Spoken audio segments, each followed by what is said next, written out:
Years ago, I worked at a cheap waxing salon in a rundown part of town. It was the kind of place you only found if you were desperate or happened to stumble upon it.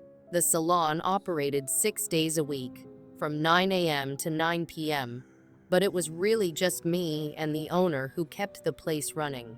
She would come in during the mornings, tend to the handful of regulars, and then leave me to manage the shop from 3 p.m. until closing. Given its location on the edge of a sketchy neighborhood, business was sparse, especially in the evenings.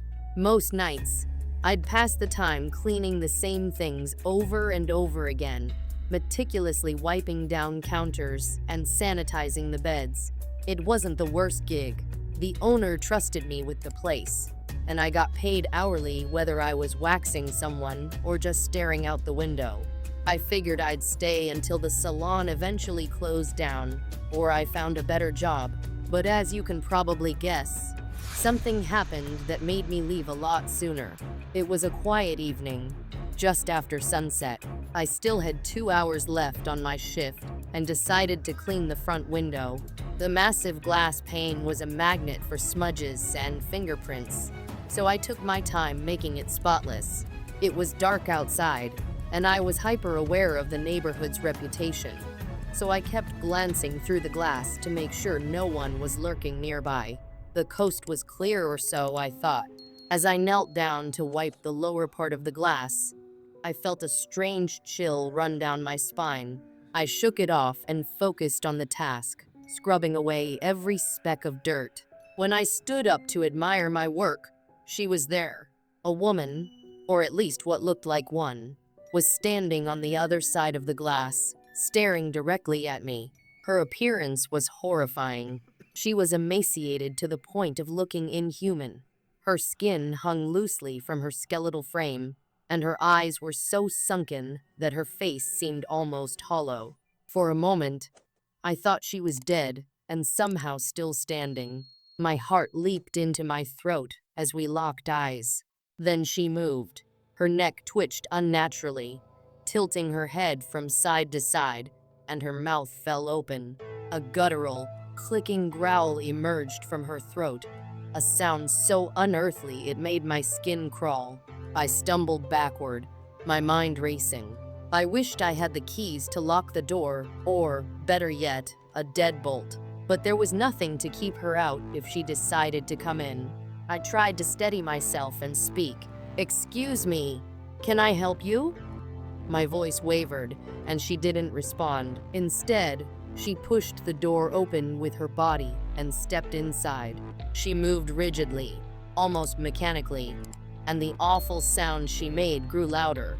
I backed away as she entered, her unblinking eyes fixed on me. "Hey, you can't be in here," I said, louder this time, hoping to sound authoritative. She didn't react. Her head twitched again, and her eyes seemed to drift past me, as if she was looking at something I couldn't see. Then, without warning, she took a slow, deliberate step forward. My pulse pounded in my ears as I struggled to think of what to do. "Do you know where you are?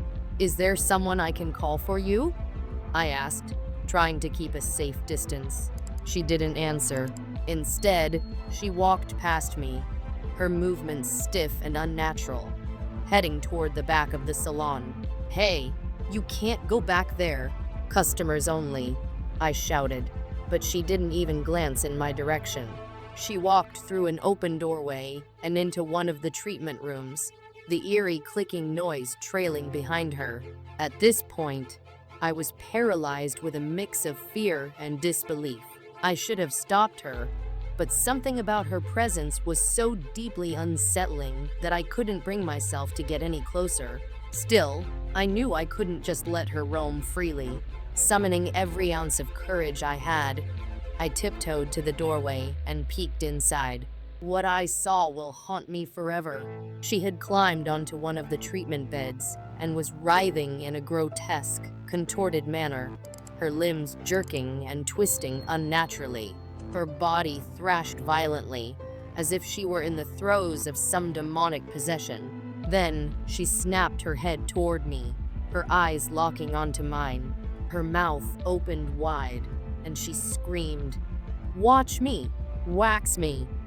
That was it. My fight or flight response kicked in, and I bolted out of the salon. I didn't stop running until I reached my car. Once inside, I locked the doors and called the police, my hands trembling as I tried to explain what had just happened. 2 officers arrived a short time later. They seemed skeptical at first, but my obvious distress must have convinced them to take a look inside. I stayed in the car, watching anxiously as they searched the salon. After a few minutes, they came back out and told me they hadn't found anyone. I couldn't believe it. I knew she hadn't left through the front door, and there was no other way out. I insisted they search again, but they clearly thought I was wasting their time. They asked if there was any security footage, and my stomach sank as I remembered the cameras had been broken for months.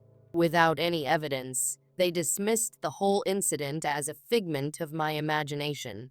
I quit on the spot that night. There was no way I was ever setting foot in that salon again.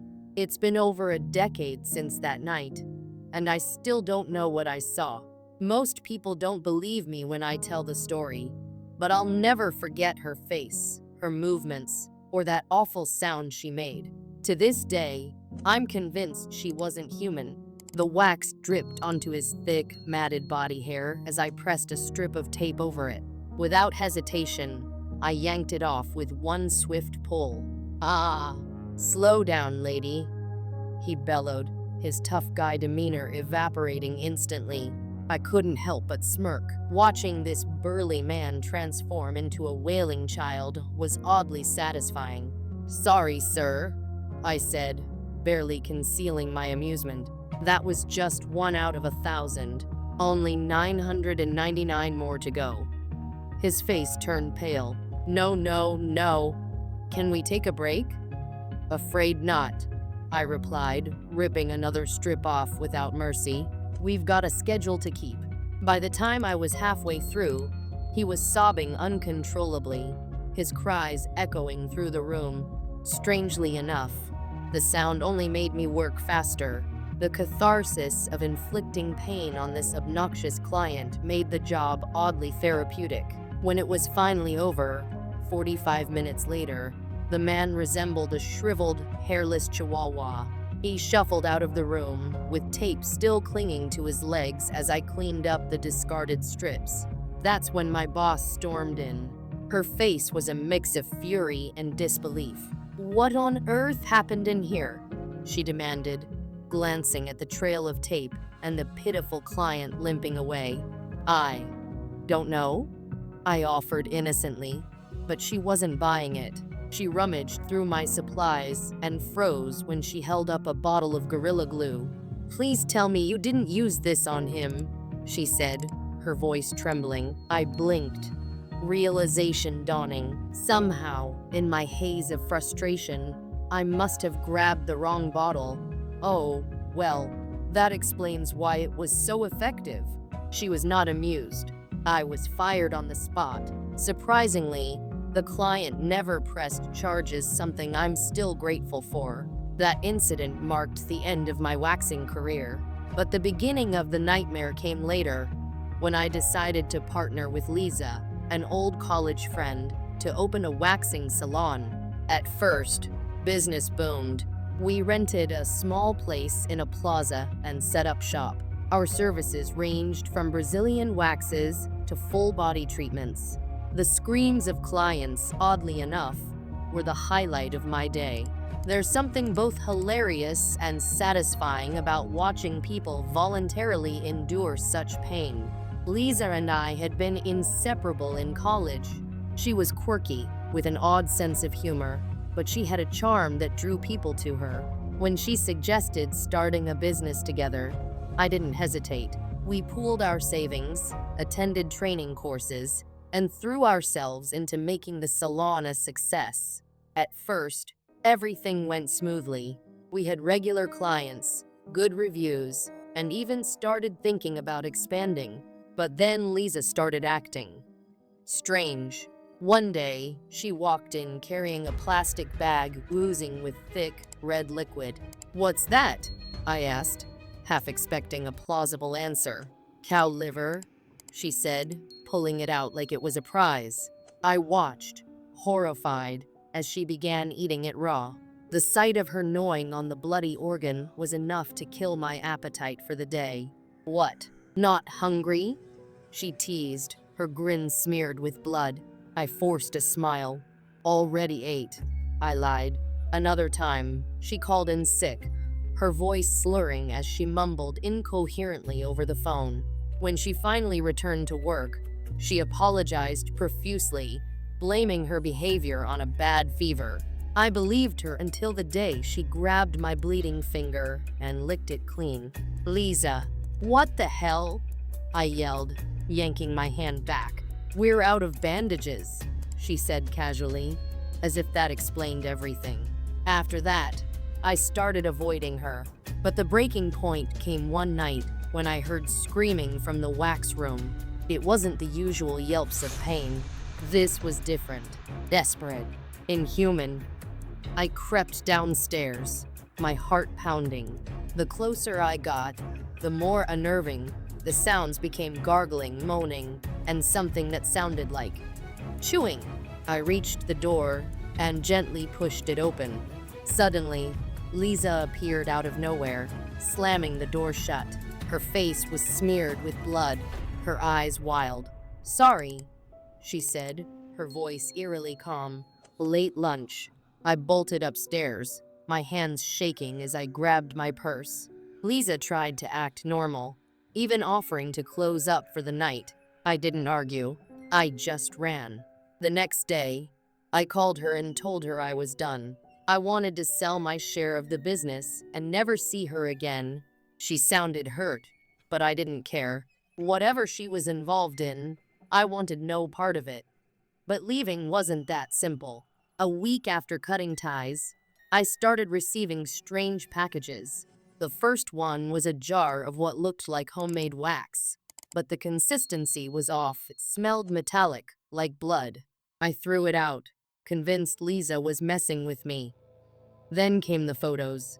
Polaroids of me taken through my apartment window. Each photo was closer than the last, until the final one showed the back of my head as I sat on my couch. I called the police, but they dismissed it as a prank, saying there wasn't enough evidence to act. I changed my locks and stayed with a friend for a few days, hoping things would settle down. One night, I returned home to find a note taped to my door. Written in red, it said, "You can't wax away your past." My stomach churned. I ripped it off and scanned the hallway, but it was empty. Weeks passed, and the harassment stopped. I began to relax, thinking Lisa had finally moved on. But then I started having nightmares, vivid dreams of being strapped to a waxing table, unable to move as Lisa leaned over me with a twisted smile.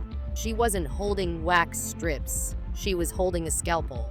I'd wake up drenched in sweat, the phantom pain of her cutting into my skin lingering long after I opened my eyes. One evening, I got a call from an unknown number. A familiar voice spoke. "I miss our partnership," Lisa said. Her tone was casual, as if we were old friends catching up. "We should get together, talk things out." "No," I snapped. "Stay away from me." She laughed a low, chilling sound. "You can't avoid me forever."